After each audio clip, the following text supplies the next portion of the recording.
भाई जब भी आपने रिटर्न फाइल करवानी है तो दो तीन चीज़ों का आपने ख्याल रखना। निल की रिटर्न किसी सूरत में नहीं करनी अगर आपके रीजनेबल रिसोर्सेज है, अगर आप रेमिटेंस पाकिस्तान में भेजते हैं, अगर आप पाकिस्तान में एसर लेना चाहते हैं, अगर आपके पास किसी और कंट्री की नेशनलिटी नहीं है, आप हर साल पाकिस्तान ट्रांसफर कर रहे हैं, चाहे वो फैमिली के एक्सपेंसेस में जा रही है, उसको वाइट मनी क्यों नहीं करवाएंगे? से प्रोसीड रियलाइजेशन सर्टिफिकेट यानी फॉरेन रेमिटेंस सर्टिफिकेट भी मिले। सेमनी का सर्टिफिकेट एफबीआर से तभी बनेगा जब प्रॉपर्टी सिस्टम में डिक्लेयर होगी, डिक्लेयर ही नहीं होगी तो बनेगा। ओवरसीज पाकिस्तानी ऐसे हैं जो निल की रिटर्न भी फाइल कर नेम पे सिम लाजमी निकल। मेरे प्लेटफॉर्म से 2 दिन में आप टैक्स एग्जाम्पशन ले फाइलर होने जा रहे हैं तो आपको डॉक्यूमेंट्स कौन। बिस्मिल्लाहिर्रहमानिर्रहीम, अस्सलाम वालेकुम। अच्छा, बात करेंगे इस वीडियो में कि अगर आप ओवरसीज पाकिस्तानी हैं तो क्या आप निल की रिटर्न फाइल कर सकते हैं, किस सूरत में आप निल की रिटर्न फाइल कर सकते हैं और किन सूरतों में आपने कभी भी निल की टैक्स रिटर्न फाइल नहीं करनी। ओवरसीज पाकिस्तानी को पाकिस्तान में कोई रिलीफ है, टैक्स रिलीफ की हकीकत क्या है, अगर आप फाइलर होने जा रहे हैं तो किन बातों का आपने ख्याल रखना है और कौन कौन से डॉक्यूमेंट्स आपको चाहिए। ओवरसीज पाकिस्तानी के लिए ये बड़ी एक कंप्लीट पैकेज वीडियो है। वीडियो शुरू करने से पहले मेरी आपसे गुजारिश है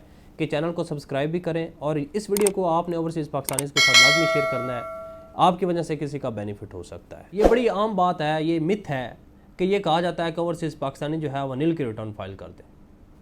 ये प्रैक्टिस भी देखने में आई है, लोगों को मिसगाइड भी किया जाता है और कई ओवरसीज पाकिस्तानी जो है वो निल रिटर्न फाइल करते हैं और एफबीआर को अपना रिकॉर्ड दे देते हैं।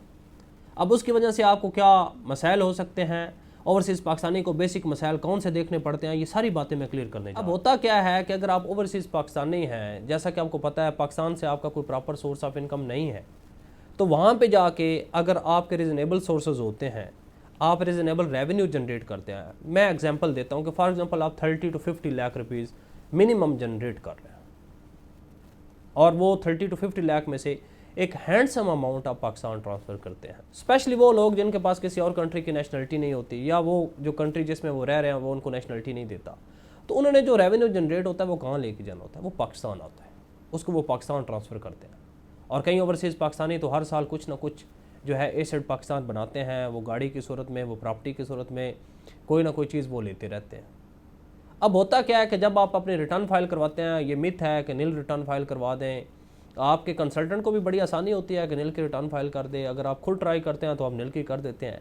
अब उसके कंसिक्वेंसेस का आपको नहीं पता होता कि कल पाकिस्तान में क्या होगा। अब मामला क्या है कि आपने निल की रिटर्न फाइल तो करवा दी, एफबीआर के पास रिकॉर्ड चला गया कि आपके पास कोई एसेट नहीं है, आपकी कोई इनकम नहीं है, आपने कोई रेमिटेंस पाकिस्तान नहीं भेजा। अब उससे क्या हुआ कि जब आप यहाँ पे प्रॉपर्टी परचेज करते हैं तो फिर वो फंड्स कहाँ से आए, उस पर कल को क्वेश्चन होगा। रेवेन्यू कहाँ से जनरेट हुआ, अगर आप रेवेन्यू जनरेट करते हैं तो फिर क्या करेंगे, उन रिटर्न्स को रिवाइज करेंगे, कैसे पॉसिबल होगा वो?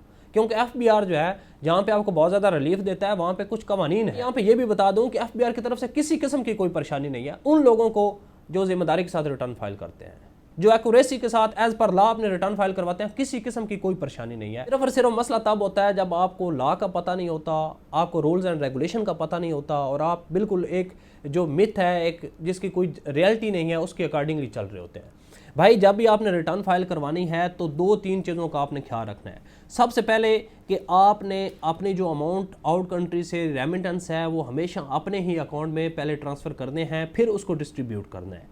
अगर आप ओवरसीज़ पाकिस्तानी हैं, आपको रियाल, दिरहम, पाउंड, डॉलर कुछ भी मिलता है, उसको वहाँ से पकड़ें और डायरेक्ट अपने ही लोकल पाकिस्तानी अकाउंट में या आरडी अकाउंट में उसको डिपॉजिट करवाएं ताकि वो आपकी जेन्युइन रेमिटेंस अकाउंट हो, तभी आप उसको इनकम टैक्स रिटर्न के अंदर रेमिटेंस डिक्लेयर कर सकते हैं। भले वो 50 लाख है, 2 करोड़ है, 50 लाख तक तो आपसे सोर्स भी नहीं पूछा जा सकता कि वो कहाँ से जनरेट हुआ है। तो आपने क्या करना है कि अपने ही अकाउंट में रेमिटेंस को भेजना है ताकि आपकी टैक्स रिटर्न फाइलिंग के वक्त वो रेमिटेंस जो है वो डिक्लेयर की जा सके और उस अमाउंट को जो आप वहाँ पर डिक्लेयर कर देंगे वो अगर उसका जेन्युइन रिकॉर्ड आपके पास है, आपने उसको जो है अपने अकाउंट में प्रॉपर प्रोसीजर के तहत भिजवाया हुआ है, तो वो आपकी वाइट मनी होगी। फॉर एग्जाम्पल एक ओवरसीज पाकिस्तानी है, वो पर एनम जो है 50 लाख रुपया पाकिस्तान भेज रहा है, उसका उसके पास रिकॉर्ड है, वो 50 लाख पाकिस्तान के खाते में आपका वाइट मनी काउंट होता जाएगा। कल आप उसकी फार्चूनर लेते हैं, प्लाट लेते हैं, बंगला लेते हैं, यहाँ पे करोड़ों की प्रॉपर्टीज लेते हैं, तो आपको फिर परेशानी नहीं होगी किसी सूरत में। लेकिन अगर आपने रिटर्न ही निल की फाइल की हुई है, रेमिटेंस भी भेजा हुआ है, रिकॉर्ड भी आपके पास है और रिटर्न आप निल की फाइल करवा देते हैं, तो आपको क्या फायदा हुआ? आपके पास कौन सी वाइट मनी है, उससे आप क्या परचेज करेंगे? कल को आप यहाँ पे एक गाड़ी लेंगे, एक प्लाट लेंगे, आप तो फंस जाएंगे। तो इन चीज़ों का आपने ख्याल रखना है। कभी भी ये जो मिथ बनी हुई है कि निल की रिटर्न फाइल कर दें, निल की रिटर्न कौन फाइल कर सकता है, किसे करनी चाहिए, ये भी मैं बताने जा रहा हूँ आगे। लेकिन आपने इन चीज़ों का ख्याल रखना है कि रेमिटेंस आपके ही अकाउंट में हो पहले आप उसको अपने अकाउंट में ट्रांसफर किया करें, फिर अगर फैमिली को भेजना है, फादर को भेजना है, मिसेज को भेजना है, जिसको भी भेजनी है आपने अपने ही अकाउंट से फिर उसको ट्रांसफर करें। लेकिन पहले कोशिश करें कि अपने अकाउंट में जो है वो रेमिटेंस भेजें, और कोशिश किया करें कि जब भी पाकिस्तान आए तो अपने नाम पे एक प्रॉपर अकाउंट ओपन करवाया करें। आपके पास तो आरडी अकाउंट की भी सहूलत है कि वहां बैठे आप अकाउंट ओपन करके उसमें अमाउंट ट्रांसफर कर सकते हैं। तो सिंपल इज दैट, यह है कि निल की रिटर्न किसी सूरत में नहीं करनी। अगर आपके रीजनेबल रिसोर्सेज है, अगर आप रेमिटेंस पाकिस्तान में भेजते हैं, अगर आप पाकिस्तान में एसेट लेना चाहते हैं, अगर आपके पास किसी और कंट्री की नेशनलिटी नहीं है और वो कंट्री आपको नेशनलिटी नहीं देगा कभी भी, आपने पाकिस्तान आना है, कल इन्वेस्टमेंट करनी है, कल कुछ ना कुछ यहाँ पे लेना है, चाहे कल आप 10 साल बाद एक प्लॉट लेने के एलिजिबल होंगे। तो ये सारी बातें मैं टैक्स प्लानिंग के हिसाब से कर रहा हूँ। 10 साल बाद या 20 साल बाद कभी ना कभी तो आपने यहाँ पे कुछ ना कुछ लेना है। जो अमाउंट आप हर साल पाकिस्तान ट्रांसफर कर रहे हैं, चाहे वो फैमिली के एक्सपेंसेस में जा रही है, उसको वाइट मनी क्यों नहीं करवाते आप? वो तो आपके लिए एक बोनस है, टैक्स उस पर है नहीं। जब टैक्स ही नहीं है उस इनकम के ऊपर, तो आप उसको प्रॉपर तरीकाकार के साथ भेजा करें। और आपको अच्छे से पता है कि जब उसको आपने प्रॉपर चैनल के जरिए भेजा होता है तो आपको बैंक से प्रोसीड रियलाइजेशन सर्टिफिकेट यानी फॉरेन रेमिटेंस सर्टिफिकेट भी मिल जाता है जो आपने पाकिस्तान ट्रांसफर की होती है, तो उस पर किसी किस्म का टैक्स नहीं है। नंबर 2, आपने दूसरी कौन सी गलती नहीं करनी, कभी भी आपने एसेट्स को हाइड नहीं करना। आपके जो प्रॉपर एसेट्स हैं, बैंक अकाउंट्स हैं, प्रॉपर्टीज़ हैं पाकिस्तान में, गाड़ी वगैरह, उसको लाजमी डिक्लेयर करवाएं। क्यों? ये भी टैक्स प्लानिंग है। कौन कहता है कि भाई आप निल की रिटर्न फाइल कर दें, ये चीज़ डिक्लेयर करने की ज़रूरत नहीं है, बताने की ज़रूरत नहीं है? क्यों, किस सूरत में? कल आप गाड़ी सेल कहाँ पे करेंगे? पाकिस्तान में नहीं करनी आपने, उसका हिसाब किताब कैसे होगा? जब टैक्स में आपको लाखों रुपए का रिलीफ है तो आप ये गलती क्यों करते हैं? ज़मीन जो है वो आपके नाम पे, आप उसको डिक्लेयर नहीं करवा रहे। कल को अगर वो सेल करनी पड़े तो फिर क्या करेंगे? सेल करते वक्त क्या FBR को टैक्स नहीं जाएगा? जाएगा। भले आप ओवरसीज़ पाकिस्तानी है, कुछ ना कुछ टैक्स फैलर वाला आपको देना ही देना है। और रिलीफ कौन सा मिल रहा है इसके बारे में मैं बताता हूँ, लेकिन आपने ये मिस्टेक नहीं करनी, आपने एसेट्स प्रॉपर डिक्लेयर करने हैं। क्योंकि जब कल आप प्रॉपर्टी सेल करते हैं तो आपको 7E का सर्टिफिकेट चाहिए। कहाँ से बनेगा? FBR से बनेगा ना। FBR से बनेगा तो टैक्स नहीं लगेगा उसके ऊपर सेल करते वक्त। तो 7E का सर्टिफिकेट FBR से तभी बनेगा जब प्रॉपर्टी सिस्टम में डिक्लेयर होगी। डिक्लेयर ही नहीं होगी तो बनेगा कैसे? इस तरीके से अगर कोई और आप एसेट लेने जा रहे हैं तो अगर आपके पास अमाउंट पड़ी हुई नहीं है, जो आपने वाइट मनी पड़ी हुई नहीं है, वाइट मनी में उसे कहता हूं कि आप फॉर एग्जांपल ओवरसीज चले गए हैं, हर साल आप 10-15 लाख रुपया पाकिस्तान भेज रहे हैं और उसको प्रॉपर डिक्लेयर करवा रहे हैं और वो आपका यहाँ पे सेव हो रहा है या कहीं पे आप उसको यूज़ भी कर रहे हैं, तो वो अमाउंट आपकी वाइट मनी होती जा रही है। 10 साल बाद वही आपके पास 3-4 करोड़ रुपया जो है वाइट मनी होगी, उस पर किसी किस्म का टैक्स भी नहीं होगा, आपसे क्वेश्चन भी नहीं होगा, चाहे यहाँ पे आप आके बिजनेस करें, प्रॉपर्टी खरीदें, गाड़ी खरीदें, वट एवर जो कुछ भी करें। तो सारी सी बात करूँगा कि कौन लोग जो हैं वो ओवरसीज़ पाकिस्तानी ऐसे हैं जो निल की रिटर्न भी फाइल कर सकते हैं।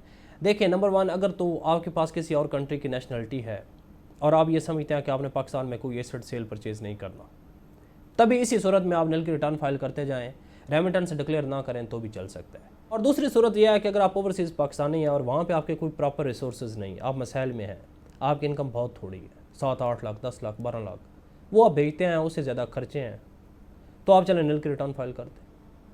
लेकिन जब भी आप इस पोजीशन में आएँ कि आप प्रॉपर्टी खरीदने जा रहे हैं, प्लाट खरीदने जा रहे हैं, कोई ना कोई चीज़ की पोजीशन में आएँ, याद रखें उससे पहले आपने प्लानिंग करनी है। आपने रिटर्न में अपने एसेट्स को प्रॉपर डिक्लेयर करवाना है। आपके ऊपर जो है इजाफी टैक्सेस भी नहीं है, वो अमाउंट भी वाइट मनी हो जाएगी।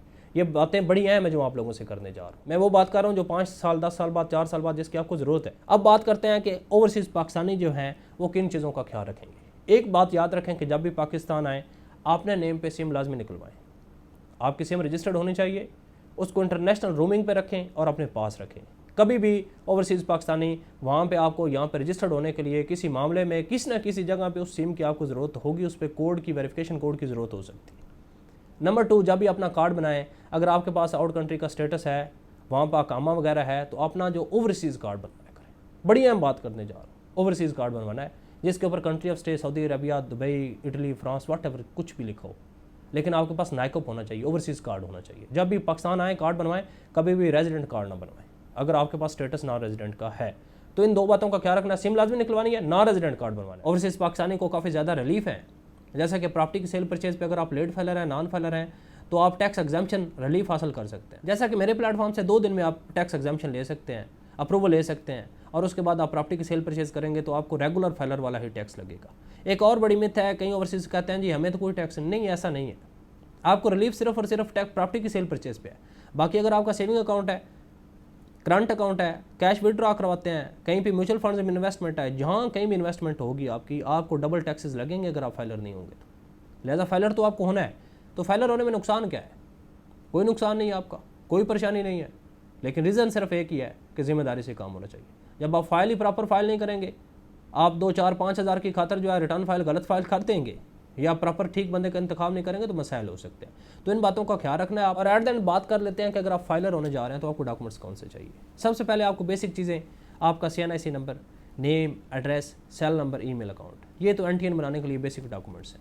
इसके अलावा आपके नाम पे प्रॉपर्टीज़ कितनी है, प्लाट है, घर है, मकान है, उसकी तफसीलात, कोई गाड़ी है उसकी तफसीलात। अगर आप बाहर से रेमिटेंस भेजते हैं अपने अकाउंट में 1 जुलाई से लेकर 30 जून तक पूरे एक माली साल में आपने रेमिटेंस कितना भेजा है अपने ज़ाती अकाउंट, उसको कैलकुलेट करना है, वो आपकी वाइट मनी होगी, इसकी तफसीलात। तो ये बेसिक चीज़ें हैं जो आपने प्रोवाइड करनी है। अगर आप पहले से फाइलर हैं, दोबारा रिटर्न फाइल कर रहे हैं, तो आपने 1 जुलाई से लेकर 30 जून तक जितना रेमिटेंस आया वो बताना है। और एक माली साल में कोई अगर प्रॉपर्टी सेल किया उसकी तफसीलात, कोई परचेज़ किया उसकी तफसीलात, कोई और एसेट परचेज़ किया सेल किया उसकी तफसीलात आपने अपने इनकम टैक्स लायर को देनी होती है और वो जिम्मेदारी से आपकी रिटर्न फाइल कर देते हैं। अगर आप मेरे प्लेटफॉर्म से फाइलर होना चाहते हैं तो सेम डे में आप बड़ी जिम्मेदारी के साथ फाइलर हो सकते हैं। मेरा व्हाट्सअप नंबर आपको स्क्रीन पे शो हो रहा है, बिला झिझक आप मुझे व्हाट्सअप कर सकते हैं। कोई क्वेश्चन या क्यूरी है तो मुझसे डिस्कस कर सकते हैं। उम्मीद है आपको चंद चीज़ें जो है वो समझ आई होंगी। दुआओं में याद रखिएगा, अपना ख्याल रखें। अल्लाह हाफिज़।